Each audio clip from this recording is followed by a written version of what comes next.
Marami ang may question kay Yorme. Ano ba yan? Ang ganda-ganda na ng Albert Elementary School. Pinag-iba pa ni Yorme.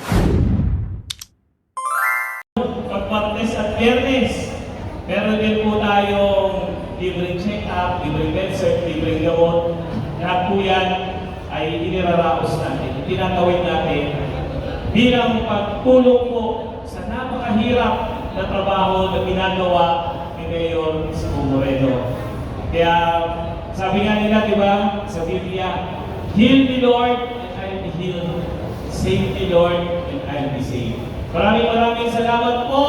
Magandang umaga sa inyo lahat. Sa pag-uwi po ninyo, hindi ninyo pagmamahal ni Kuya Ryan Ponce, ni Mayor Isko Moreno, ni Vice Mayor Chi Atienza, na aking mga kasamang konsehal sa inyong mga pamilya. Maraming salamat po at muli isang magandang umaga sa inyo lahat.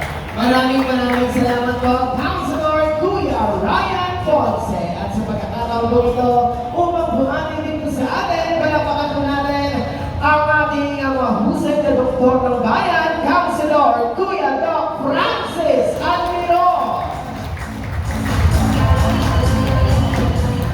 Hello po, magandang umaga po sa inyong lahat.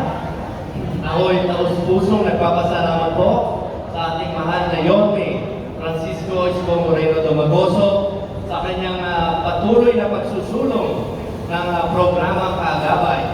Na ang programang ito ay nagbibigay pag-asa at tunay na malasakit sa bawat pamilyang Manilegyo.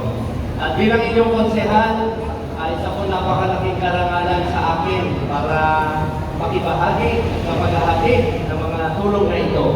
At ang Kaagapay program po ay hindi lamang po ito tungkol sa pinansyal o medikal na ayuda.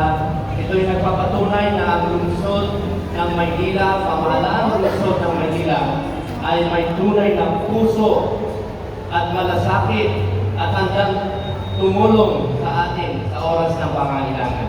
Kaya muli po, maraming salamat po sa inyong lahat. Pagpalain po tayo ng buong may kapal. Mag-ingat po tayo palagi. Sabay-sabay po tayo. Manila, God first po. Maraming salamat po, Councilor Kuya Doc Francis Almiro. At sa pagkakataon po ito, upang bumati din po sa ating lahat, palapakan po natin our 3 former councilor ang nagmamahal sa atin dito sa Distrito 4. Palapakan po natin Councilor Joel J.T.V. Villanueva. Thank you, Joss. Good morning po sa inyo lahat. Panawin ko nga kung sino pang hindi ko makain dito. Bibilangin ko lang. Pare-parehas na lang tayo.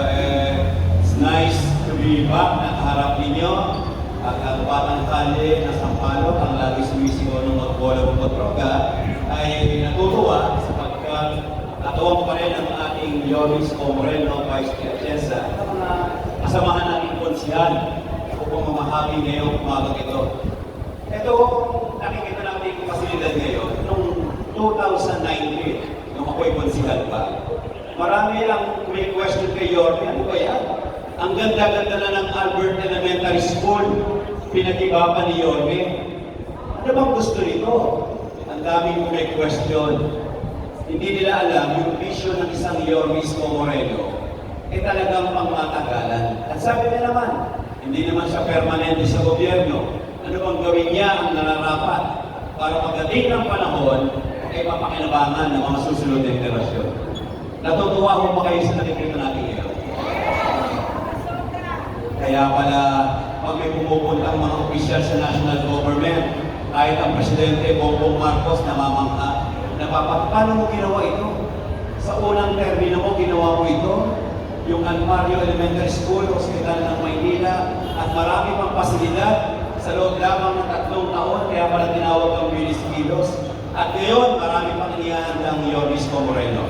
Pero ngayong umaga, nakikita natin nagtitikot-tikot tayo. Ang dami naman ito. Anong oras kaya tayo matatapos? Yung Bilis Kilos ng isang Yorme Isko Moreno, katawang po kami.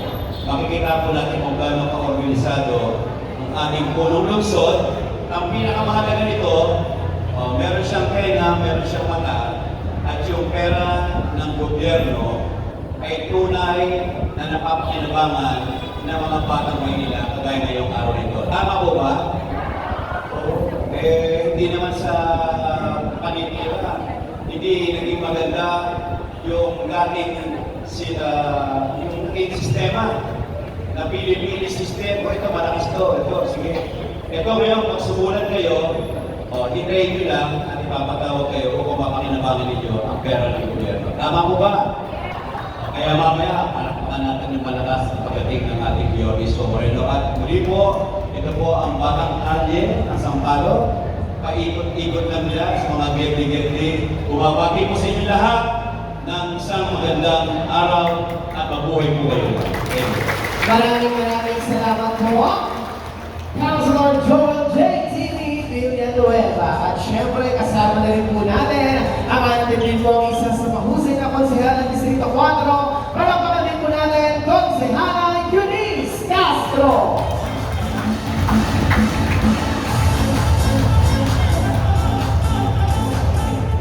Magandang umaga po. Nakita ko ang haba ng ilaw po sa labas eh. Kanina pa po kayo? Oo. Kumain na ba kayo? Kita? O, preference po tayo. Pero sabi nga ni Yorme, lilipas din yan. O, ito pong tulong ni Yorme Isko. Alam ko, pinaglalaanan niya talaga ito ng oras. Pinag-iipunan niya para po merong ibigay sa inyo pang tawid po. Excited na kayo ngayon? Ha?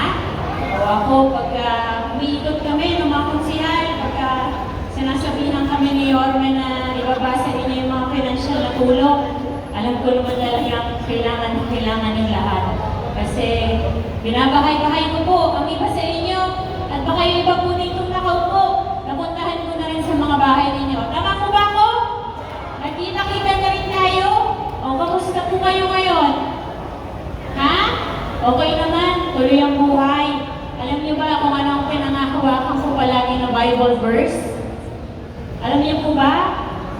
Roman 8:31. Ang sabi doon, sa linyang yon, if God is for us, who can be against us? Sa Tagalog po, kung para sa atin ng Diyos, sinong kakalaban sa atin? Lagi kong pinangahawakan yon para tumuloy sa buhay. Sana lagi ang sentro ng buhay ninyo ang Panginoon din para ipagpatuloy ang buhay. Ha? Kapit lang tayo palagi ha? Alam kong mahirap, alam kong marami kayong pinagdadaanan, marami kayong kailangan itawid sa pang-araw-araw. Pero si bunso ninyo, si Konsehala Eunice po, lagi rin po nandito, pinagdarasal kayo at sigurado akong lagi niyo akong kagabay sa kahit anuman. Yun lamang po, mag-iingat kayo palagi. Magandang umaga po muli sa inyong lahat. Ako po ulit, si Consi Eunice Castro, na may pusong 4 at sigurado po, may Kalingang Castro. Sampalok Manana! God bless po. Maraming salamat. Mabuhay po kayong lahat. Maraming salamat po, Konsehala Eunice Castro. At sa pagkakataon po ito, upang bumati dito sa atin, palakpakan po natin ang ating number 1 Councilor ng District 4, Konsehala Attorney Lady Quinto.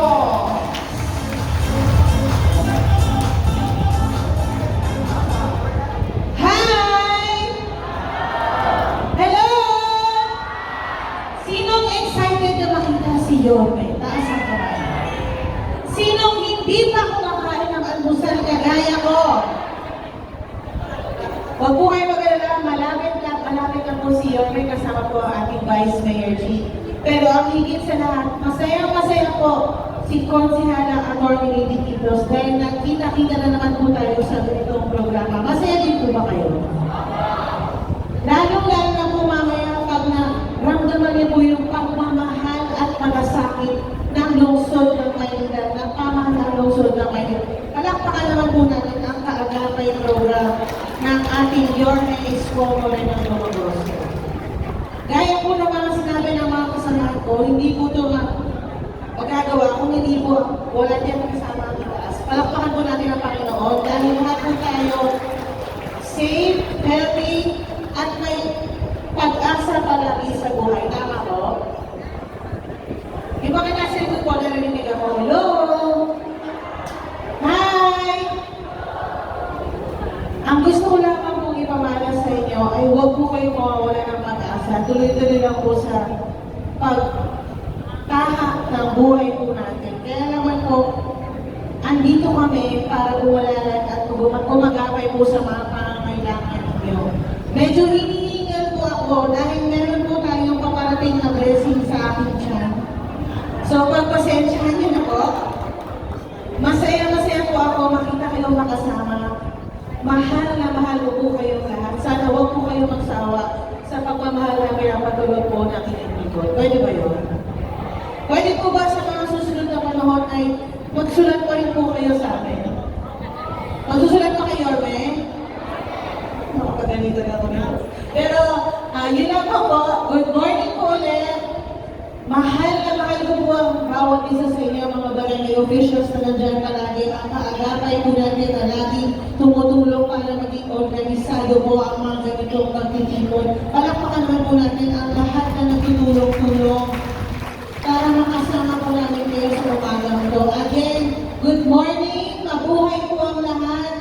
Mahal na mahal po natin kayo. Sabay-sabay po tayo. Manila Lifers! Salamat po! Maraming salamat po, Konsehala Attorney Lady Quinto. So muli po, ang paalala po sa bawat isa, mamaya po ay gagawin po natin ang isang maayos, organisado at may sistemang pamamahagi po ng ating pong tulong. Kaya nga po yung pong ating mga staff ang siyang gagawin po sa inyo upang i-assist po kayo kung kayo na po ang pipila sa ating pong mga konsehal. Kaya din po sa ating pong Vice Alcalde, Vice Mayor Chia Atienza at syempre sa ating pong Yorme Isko Moreno Lumanoso. So gagawin naman po natin mabilis ang lahat, kaya muli po ang pakiusap. Medyo iwasan muna po natin ang magkaroon po ng picture-picture kasama po ang ating po Yorme, Vice Mayor Chia ng ating po mga konsehal. Kasi po 2,500 plus ang ating po mga makakasama ngayong umaga para po tuloy-tuloy lamang po tayo at mas mabilis ang pamamahagi po ng tulong handog ng pamahalaang lungsod ng Maynila. At sa pagkakataon po ito, kasama na rin po natin ang ating pong konsehal. Palakpakan po natin, Councilor DJ Bagatsing!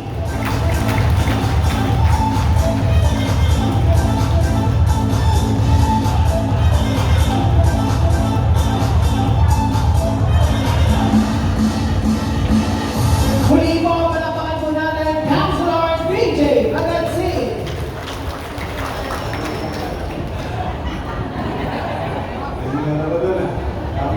Good morning po. Kayo lahat. Dapat nagtataan po ako doon dahil wala mo yung misis ko eh. Kasi dapat pala ako yung sasalita. Pero mamaya makikita nyo yung kamukha ni Maria Rivera. Si Hana, si Chef Hana. Pero ako si DJ. Kasi maraming salamat sa inyo. Dahil sa inyo, tuloy-tuloy ang servisyo ni DJ Bagatsing. Pero ngayon po, makikita ninyo, ito ang essence po ng public service. Ang City Hall po, i-organize ko, pumunta dito, binisita tayo dito, at dito tutulungan kayo. At bibigyan na kahit paano tulong sa yung mga sitwasyon. At yung iba dito, baka maging life-changing pa. Kaya palagpakan natin si Yorme Isko Moreno.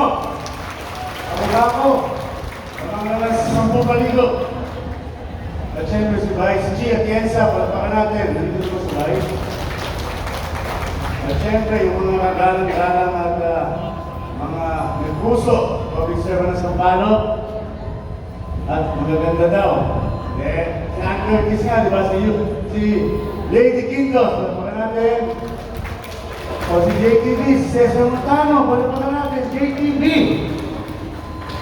O itong dalawang ba, hindi ko nasasabihin kung sino kamukha, pero dalawa silang kuya. Una si Kuya Ryan Ponce, Kuya Doc Francis Almiron, palapakan natin. At syempre, kasigidad ko, ang army ng Governor's Choice. Eunice Castro, palapakan natin. At wala pa rin ang misis ko. Yan na, mamaya makikita nyo. So, antayin na lang natin si Norway at si Vice Chief. Pero ito talaga, ito yung mga rason. Kayo bakit kami ay naging public servant. At makikita naman natin mamaya, with the leadership of Yorme, talagang ito yung sinasabing may gobyerno na sa lungsod ng Maynila, especially sa minamahal natin distrito ng Sampaloc. Mabuhay Sampaloc! Nakita ninyo kung saan tayo, napakaganda state of the art public school na ginawa ni Yorme Albert. And nasa pang Sampaloc, Manila! God first! Thank you very much po. Hindi magasin. Mamaya, sinahan magasin. Love you all! Maraming salamat po, Councilor DJ Pagkatsi. Yan, at syempre narinig rin po natin ang lahat ng mensahe ng ating pong mga konsehan. Kaya mga pumili ang paalala sa lahat po ng ating pong mga beneficiary.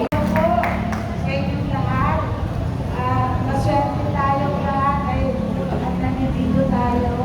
Salamat sa ating punong Luzon, Yorme Isko at Vice Mayor of Luzon. Sana po ay maging mabilis ang ating proseso at Nakaparating na si Boss. signal, ewan ko kung respeto po maging ng program na ito. Yan na si Marvin. At syempre, alam niyo naman, isa doon sa amin ay kasi sa mga tutulong. Ano yan? Dito rin yan? Sa mga nangangailangan, especially sa Manila. So, mahal lang namin kayo. Gawin ko na lang part 1, part 2. At pasensya, alagang doktora. Mabuhay po ang bata sa Sampaloc, mabuhay po kayo lahat. Maraming salamat po. Muli po, palapakan po natin, Congresswoman